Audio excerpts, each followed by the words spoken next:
Tujuan mengamati bentuk dan jenis gelombang transversal dan gelombang longitudinal. B. Alat dan bahan. A. Selinki. B. Kabel listrik panjangnya 5 meter, longitudinalnya 0,5 cm. C. Benang kasur panjangnya 3 meter. D. Karet gelang. C. Dasar teorinya, gelombang merupakan fenomena perambatan energi yang dapat dikelompokkan berdasarkan arah rambat dan medium perambatannya. Berdasarkan arah rambatnya, gelombang dibedakan menjadi gelombang longitudinal dan gelombang transversal. Sedangkan medium perambatannya, gelombang dibedakan menjadi gelombang mekanik dan gelombang elektromagnetik. Sifat-sifat umum gelombang dapat dibedakan menjadi 5, yaitu dapat dibiaskan, dapat dipantulkan, dapat dilenturkan, dan dapat dipadukan dan dapat dikutupkan. D. Cara kerjanya adalah A. Ambil selinki. Baiklah. Rentangkan di atas lantai yang licin. Ikat salah satu ujung selinki pada tiang yang cukup kokoh untuk menahan atau dipegang oleh teman Anda. Ujung yang lain dipegang sendiri. B. Usiklah ujung selinki yang Anda pegang itu dengan cara menggerakkan ujung selinki dengan cepat ke kiri, lain ke kanan seperti pada gambar berikut. Baiklah, itu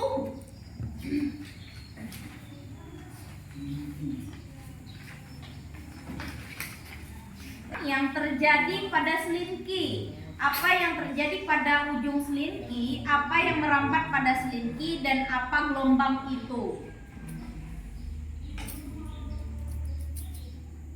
Itulah yang terjadi pada percobaan selinki pada gelombang. Selanjutnya C. Usik lagi ujung selinki berulang-ulang seperti langkah B. Amati arah getarannya, arahkan usikan dan arah rambat gelombangnya. Gelombang yang terjadi ini disebut gelombang transversal. Bagaimanakah arah getar dan arah rambat gelombang transversal itu? D. Ikatkan karet gelang di tengah-tengah selinki.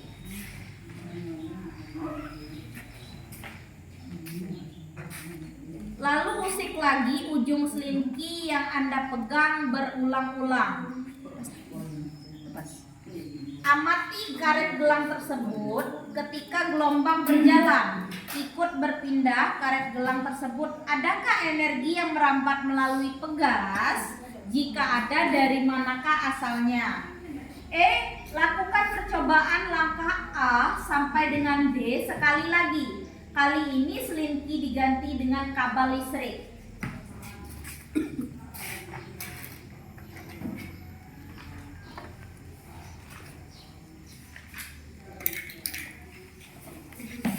Baiklah, di sini selinki tadi diganti dengan kabel listrik. Samakah hasilnya dengan menggunakan selinki? Jika ada, perbedaannya sebutkan.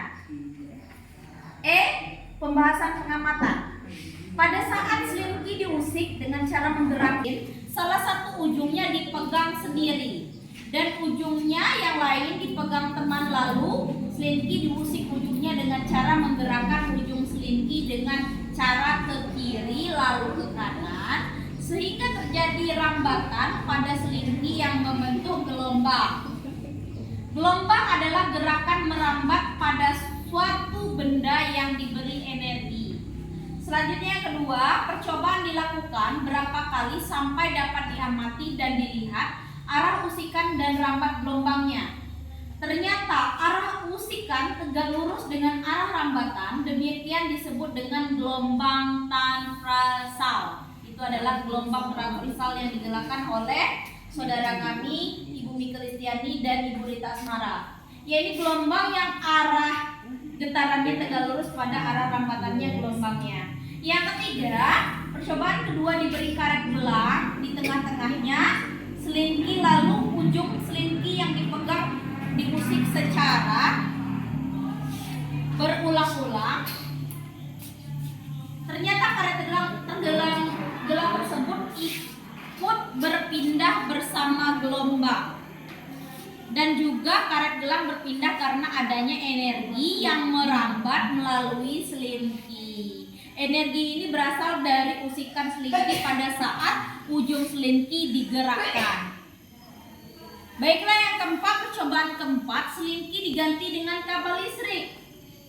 Langkahnya sama, yaitu diberi usikan di ujung kabel, sedangkan ujung yang dipegang salah seorang teman ternyata hasilnya berbeda dengan selingki. Bedanya adalah pada kabel listrik tidak muncul gelombang pada saat diberi gelang di bagian tengah kabel, ternyata karet gelang tidak berubah atau berpindah. Berarti tidak ada energi pada kabel listrik. Yang kelima, percobaan kali ini selingki diletakkan di atas lantai.